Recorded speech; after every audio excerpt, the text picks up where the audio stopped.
내 아들은 교회 목사라고 설교도 잘하고 남들은 우리 아들을 보고 거대한 분이라고 그러면서 이제 칭찬을 하고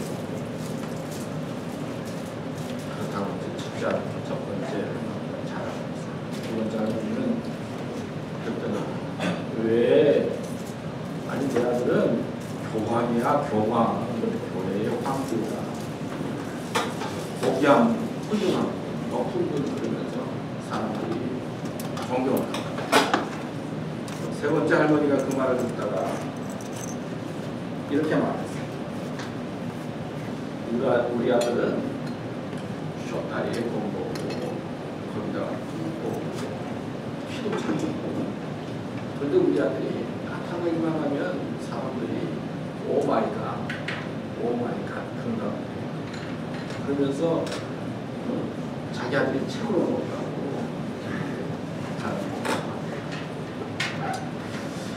부모님들은 여러분들을 보면서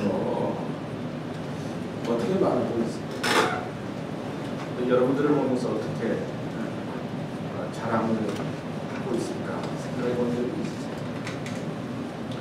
폐교국의 영적 지도자인 현자인 사리드라고 하는 사람이 있었습니다.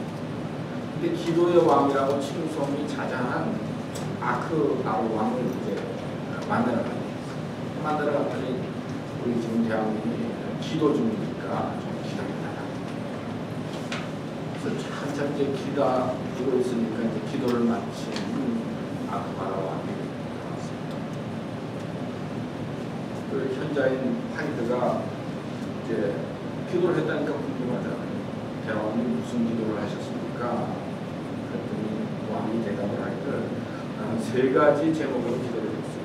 첫째는 성공을 위해서, 두 번째는 부를 위해서 기도했고, 세 번째는 장수를 달라고 기도했습니다.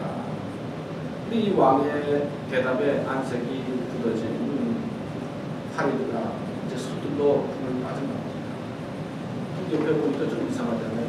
강한 수영력이 하리드에게 물었어요. 하이드가 그 수행원의 그 물음이 이렇게 대답을 했습니다. 내가 왕을 만나러 왔는데 거지를 만나고 가는구나. 저런 기도는 거지가 하는 기도지 왕이 하는 기도가 아닐세. 왕이 되었으면 가장 성공한 사람인데 성공을 구하라. 게다가 이 나라에 왕보다 더한 부자가 없는데 더 부자가 되게 해달라고 기도한다.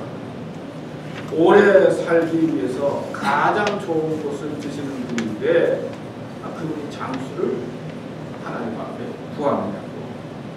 도대체 왕의 신분에 맞는 기도가 아닐세. 거지들이나 구하는 기도지. 이렇게 말합니다. 여러분 기도하면 누가 떠올라요?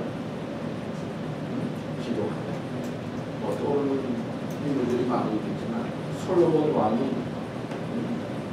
유명한 기도를 했죠. 1,000번째 하나님 앞에 제사를 드리니까 하나님께서 어느 날 솔로몬에게 너 무엇을 원하느냐? 그랬더니 솔로몬이 기도하면서 하나님 앞에 무엇을 구했죠? 뭘 달라고 그랬지? 지혜를 달라고 그랬지.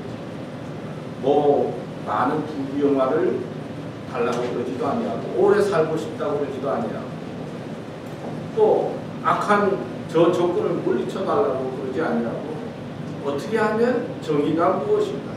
어떻게 하면 판단할 때 바르게 판단을 할 수 있을까? 어떻게 하면 바르게 살 수 있을까 해서 하나님 앞에 지혜를 구하니까 하나님께서는 그 지혜 구한 솔로몬이 귀에서 지혜뿐만 주신 것이 아니라 부귀영화를 주셨다. 그런 말씀을 우리는 알고 있습니다. 우리는 성서적으로 보면 어떤 자예요? 성경에 보면 너희는 택하신 족속이요 왕같은 제사장들이요 거룩한 나라 그의 소유가 된 백성이라는 말씀입니다. 택하신 족속이요 왕같은 제사장이다.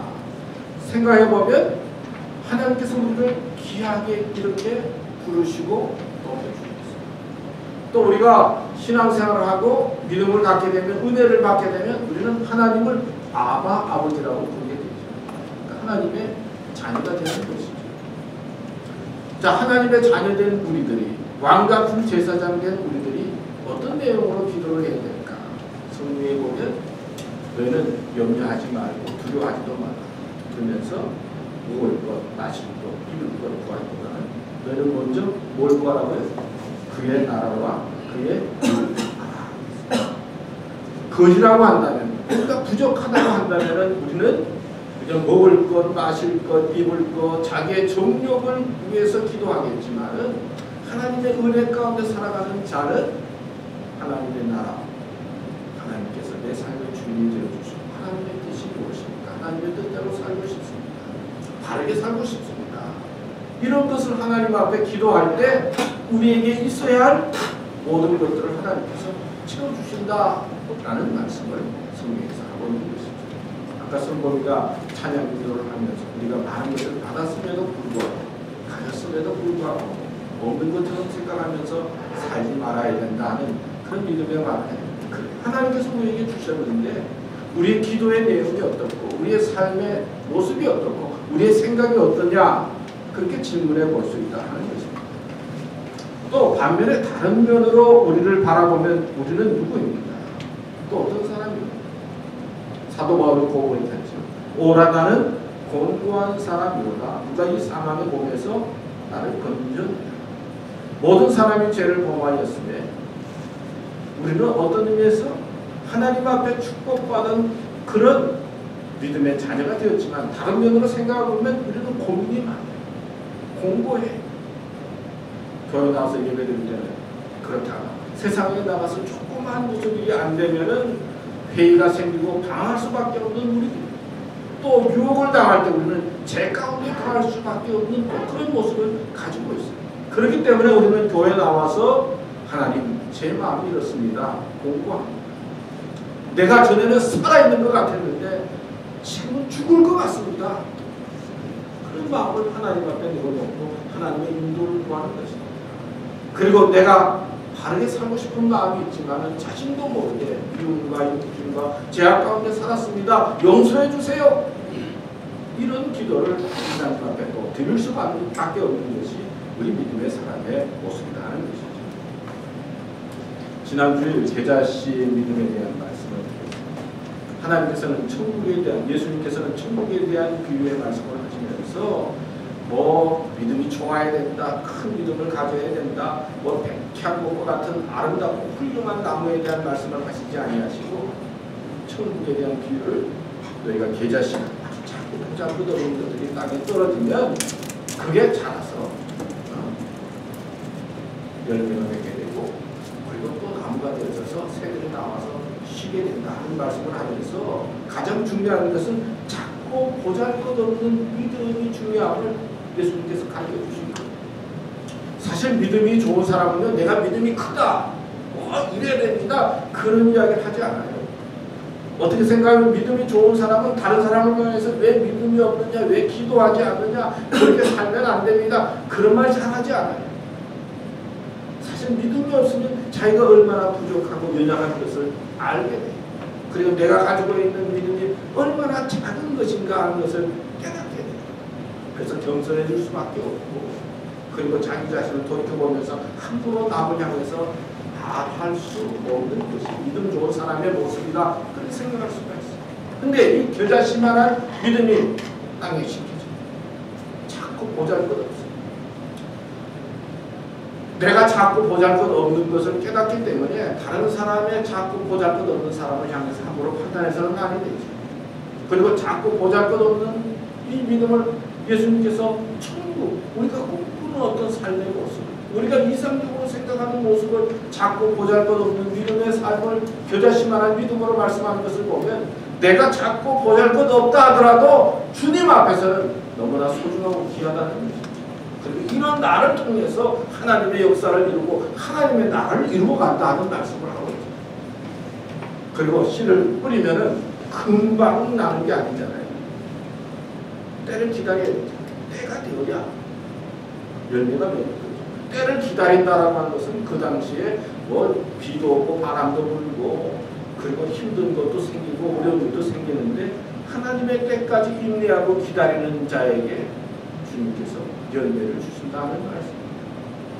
내가 가지고 있는 믿음이 작고 보잘것 없지만 그러나 주님께서는 나의 가능성을 보시고 기다리시는 거예요. 하나님의 때에 하나님의 순간에 나를 사용하시는 거예요. 그리고 하나님께서 주시는 귀한 축복을 소유할 만한 그런 믿음의 마음과 자세를 가질 때까지 주님께서 기다리시는 거예요.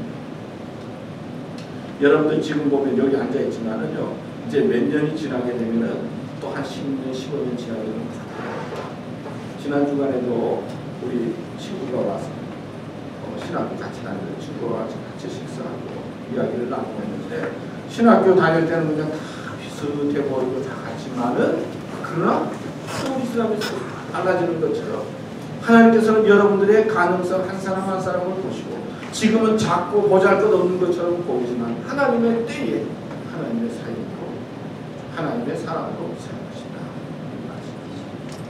그 다음에 겨자씨 비유에서 중요한 것은 하나님은 우리를 변화시킨다는 것입니다.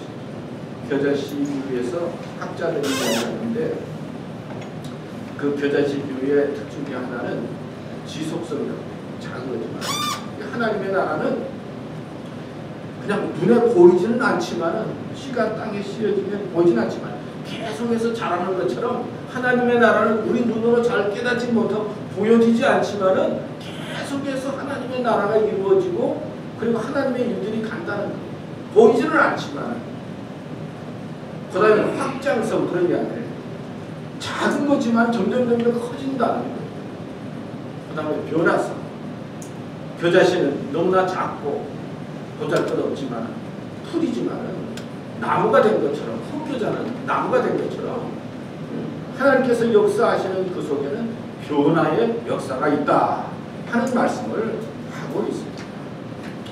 어떤 글에 보니까 최용우씨라고 하는 분이 이런 글을 썼어요. 무너졌습니다. 무너졌습니다. 백화점이 무너졌습니다.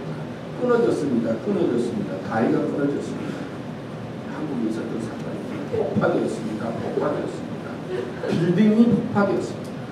떨어졌습니다. 떨어졌습니다. 비행기가 떨어졌습니다. 무너졌습니다. 무너졌습니다. 내 자존심이 무너졌습니다. 끊어졌습니다. 끊어졌습니다. 내 나쁜 습관이 끊어졌습니다. 폭파되었습니다. 폭파되었습니다. 내 옛 삶이 폭파되었습니다. 떨어졌습니다. 떨어졌습니다. 나는 세상에서 떨어졌습니다. 그리고 예수 그리스도 안에서 나는 새롭게 다시 태어났습니다. 예수 그리스도 안에서 새롭게 변화된 자신의 모습을 이렇게 소개했습니다. 근데 성서적으로 보면 이 변화의 사건이 가장 크게 일어나는 것이 십자가 사건이라고 표현할 수가 있다. 생각할 수가 있어요. 십자가는 뭐예요? 사형틀이잖아요. 근데 이 사형틀과 같은 그 십자가에서 우리 인간을 구원하는 영원한 구원의 역사가 일어났어요. 예수님이 십자가에서 죽으셨죠. 그러나 죽은 고난당하고 고통당한 그 십자가의 그 죽음을 통해서 가장 영광스러운 하나님의 역사가 이루어지고 하나님의 뜻이 이루어졌습니다. 제가 지나면서 보니까요, 세상의 삶이라고 하는 것은 참 생각지 않은 것 때문에 변화되는 일이 있습니다. 그렇게 잘 살다가 한순간에 못 사는 경우가 있습니다. 그렇게 성공해서 잘 나가는 것 같다가도 한순간에 안 되는 경우가 있습니다.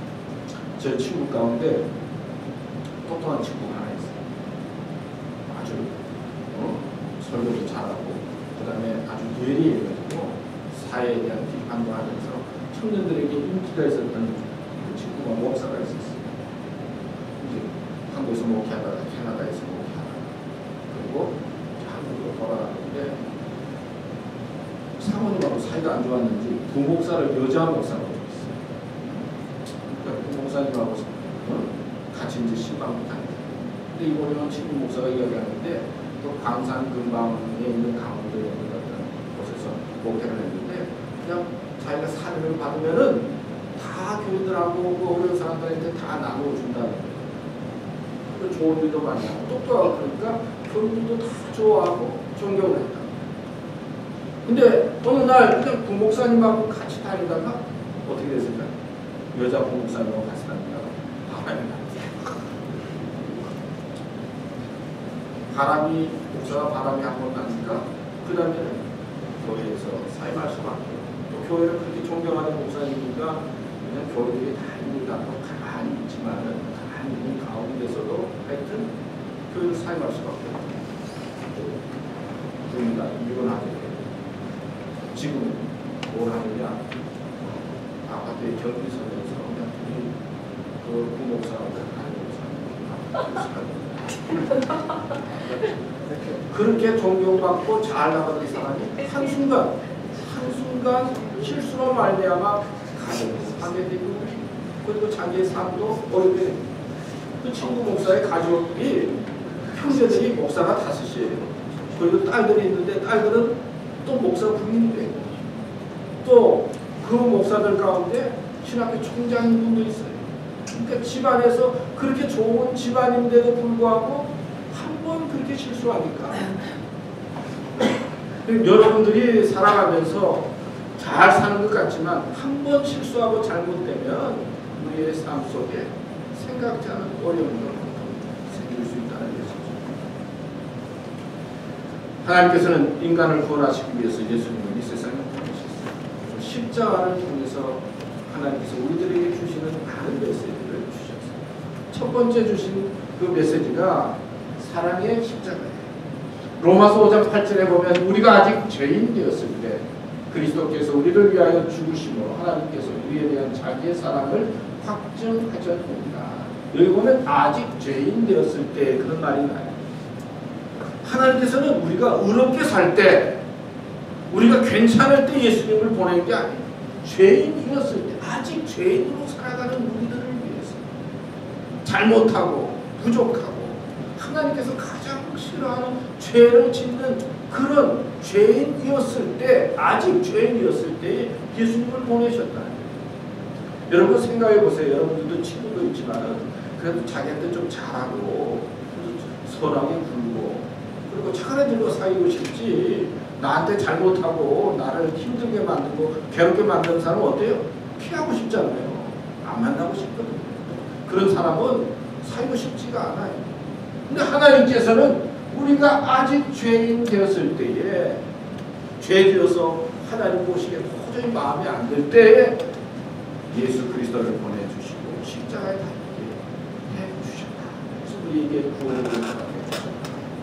하나님의 놀라운 사랑을 볼 수가 있는 것이죠.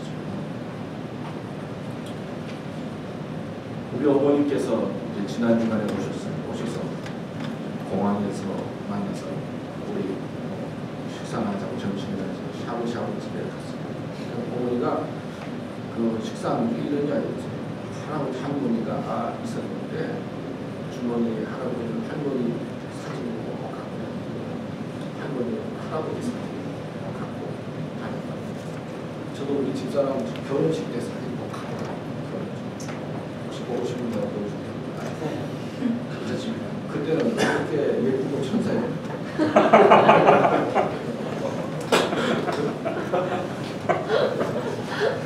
지금은 안 해보자는 이야기가 그 사진을 보면서 얘가 이 천사 같은 집사람은 어디로 가는 거? 그 어머니가 하시는 말씀이 보시면서 하시는 말씀이 그 영감이 이제 할아버지가 살아가면서 어렵고 그냥 조금 소리 생기면은 할머니 사정이 보냈는데 그래도 뭐라고 했다고 그 말씀을 난 그대로 인용을 못하겠지만 뭐 이런 뜻이에요. 내가 살아가면서 이 지선하고 사느라고 이런 고생 저런 고생 다 참고 지내왔는데 이건 못 찾겠느냐고 할머니 그리고 내가 이 참고 인내하기 못한 저런도 다 참아왔는데 왜 못 참겠느냐 그러면서 참는다고. 또 할머니가 고통스럽고 힘든 일 당하고 도저히 못 참겠으면 할아버지 사진을 꺼내가지고 참 인간 만들더라고. 내가 참 고생하고 그리고 견뎌왔는데 이까지 고생은 아무것도 아니지. 그러면서도 근데 그러면서 저희들이 식사하면서 웃었어요. 여러분들이 살아가면서 무언가 자기에게 위로가 되어질 것이 필요하죠. 어떤 때는 힘들 때가 있고 어려울 때가 많이 있죠. 힘들 때도 있고 어려울 때도 많이 있고 그럴 때 여러분들에게 진정 위로가 되고 힘이 되는 것이 무엇일까요? 근데 제가 신앙생활에 보니까 하나님의 사랑을 느끼는데 그게 은혜라고 표현할 수가 있는데 그 하나님의 사랑이 느껴질 때 그게 얼마나 위로가 되고 용기가 되는지 세상 사람들이 다 뭐라고 해도 우리는 같이 있는 것 같은데요. 망상 무슨 일이 생기면요. 같이 있는 게 아니라 혼자 있는 거예요. 사실은. 같이 사는 것 같지만 가장 가까운 사람이 나를 힘들게 할 때가 많이 있고 가장 소중히 여겼던 사람이 나를 배반할 때가 많이 있어요. 그래서 힘들거든 삶이. 믿었던 사람들로부터 배반하고 내가 사랑했던 사람으로부터 미움을 받고 소홀히 여김을 받을 때 고통스러운 거. 그걸 혼자일 때 내가 혼자라고 느껴질 때 누구에게 위로를 받고 누구에게 용기를 받느냐. 하나님의 사랑. 그 십자가를 통해서 주님께서 고난당하고 고통당하셨는데 그 십자가를 통해서 주시는 하나님의 사랑을 믿음으로 발견하게 될 때 그걸 깨닫게 됩니다. 그게 은혜라는 거예요. 그 십자가는 하나님의 사랑이 있어요. 여러분들을 하나님께서 사랑하신다는 것이죠. 여러분들이 자꾸 보잘것없이 느껴지고 일이 뜻대로 안 돼서 고민스러워 힘들어. 또 사랑하는 사람이 나를 배반한다 하더라도 하나님은 끝까지 여러분들이 죄인이었을 때 아직까지 죄인이지만은 죄인된 여러분들을 사랑하시고 이끄신다 하는 것이 십자가를 통해서 주시는 주님의 메시지입니다. 그런 의미에서 우리가 믿음 생활을 잘하는 거예요. 그리고 세상에 이겨나갈 수 있는 힘은 하나님의 사랑에서 깨달을 때 귀한 믿음의 성숙과 성장이 있어진다 하는 것입니다. 두 번째는 십자가는 구원의 십자가입니다. 고린도전서 1장 18절 우리 다 같이 읽을까요? 시작. 십자가의 도가 멸망하는 자들에게는 유리한 것이요 구원을 받는 우리에게는 하나님의 능력이다. 십자가는 하나님의 능력과 구원을 나타냅니다. 십자가를 이야기할 때 우리가 기억하는 것은 예수님께서 십자가에 달리셔서 보혈의 피를 흘리셔서 그 보혈의 피를 통해서 우리가 죄사함을 얻는다라고 하는 것이 복음의 가장 중요한 핵심이죠. 창세기에 보면 아담과 하와가 하나님을 배반해요. 그래서 쫓겨나요. 그런데 그 죄를 범했을 때 그 나타난 현상이 뭐예요? 눈이 밝아져 가지고 자기의 수치스러운 모습을 보게 되는 거예요. 그럴 때 그 성경에 보면 가죽옷을 지어서 그 옷을 입혔다는 말씀이 나와요. 가죽옷은 뭐냐면은 동물들을 잡아가지고 그 동물의 가죽 피를 흘려서 그 동물의 가죽을 벗겨서 수치를 감추었다는 것인데 그게 그 성경에 가장 신학적인 중요한 요소가 있어요. 그러니까 피 흘리는 것을 통해서 동물의 피 흘림을 통해서 인간의 수치와 죄가 가려지고 용서된다는 의미가 있는 거예요. 그래서 구약 성경에 보면 구약 시대에 그 제사 하나님 앞에 예배 드리는 것, 죄사함은 동물들 유미들 대신해서 피를 흘리는 거예요. 그러니까 피 흘림 없이는 죄사함이 없다는 것이 성서의 말씀입니다. 그러니까 이 죄지었다, 이 죄 용서는 어떻게 되는가? 누군가 동물이 우리를 위해서 피 흘리는 고통을 겪어야, 죽어야 내 죄가 사해진다 하는 말씀이잖아요. 그래서 구약시대 때 예배드릴 때는 흠없고 깨끗한 동물들이 그냥 우리를 대신해서 많이 피 흘리고 죽는 거예요. 그러니까 값없이 구원이 이루어지는 것이 아니에요. 그리고 죄사함을 얻는다라고 하는 이 죄 문제 해결이 그냥 되는 게 아니라 하나님의 능력과 하나님의 역사 속에 되는 거예요. 그런데 예수님께서 십자가에 달리셨다라고 하는 말씀은 우리를 위해서 희생 제물이 됐다는 거죠. 근데 희생 제물이 됐는데 하나님께서 그 희생 제물이 되신 그 예수 그리스도의 십자가 사건을 통해서 하나님의 능력으로 우리를 구원 얻게 해주십니다. 그래서 십자가는 구원의 십자가. 영어는 피가 무슨 피예요? 피가 몰라? 피임사도 안 해. 바뀌었어. 또 무슨 말이죠? 저는 B형이고 우리 집사람은 O형이고 때 남자들이 B형이 제일 안 좋다고 그러더라고요.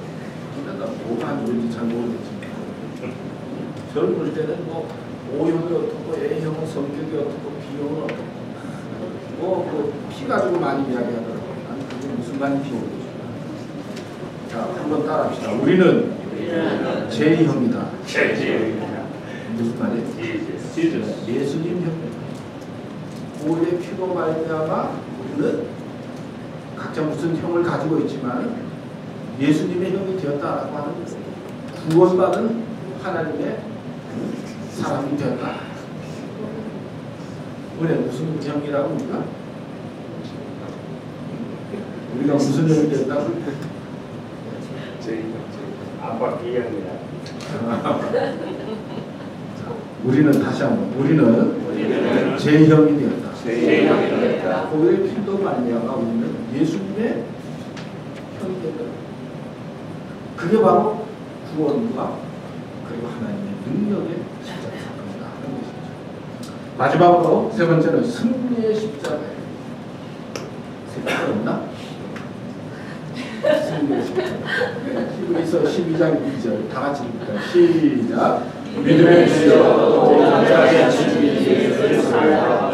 그는 그 앞에 있는 기쁨을 위하여 십자가를 잡으사 부끄러움을 개의치 아니하시더니 하나님이 보좌 우편에 앉으셨느니라.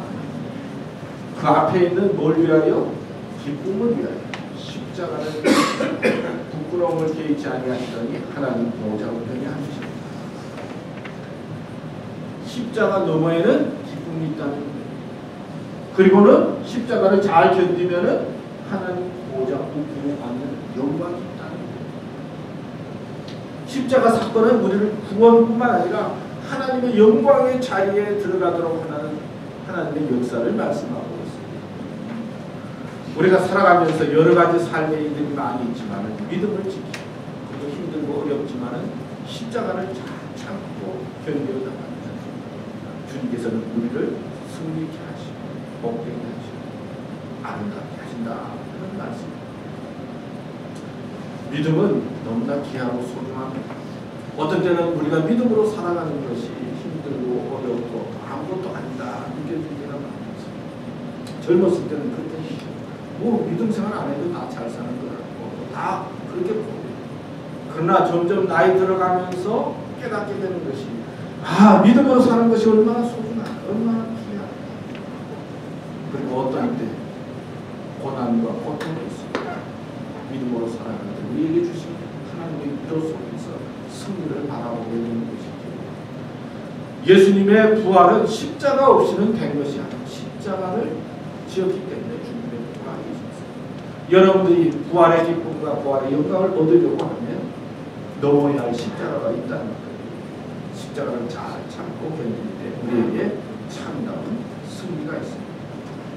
오늘 세 가지 말했는데 우리 사순절 기간 동안 지나면서 느껴야 할 것은 사랑의 십자가. 하나님은 여러분 한 사람을 사랑하십니다. 귀하게 여기시고 소중히 여기시고 사랑의 십자가. 그 다음에 구원의 십자가. 예수님을 통해서 우리는 구원과 하나님의 능력을 체험하게 됩니다. 세 번째는 무슨 십자가? 승리의 십자가. 여러분들은 꼭 승리하게 될 줄로 믿습니다. 승리의 소망을 가지고 믿음의 귀한 삶을 살아갈 수 있기를 축복합니다. 기도하겠습니다. 하나님 오늘도 말씀 주셔서 감사합니다. 참 저희들은 사랑을 갈구하고 사랑을 찾습니다. 그 중에 하나님의 놀라운 사랑을 깨닫고 발견할 수 있는 믿음을 더하여 주시옵시고 또 저희들 방황할 때가 많이 있습니다.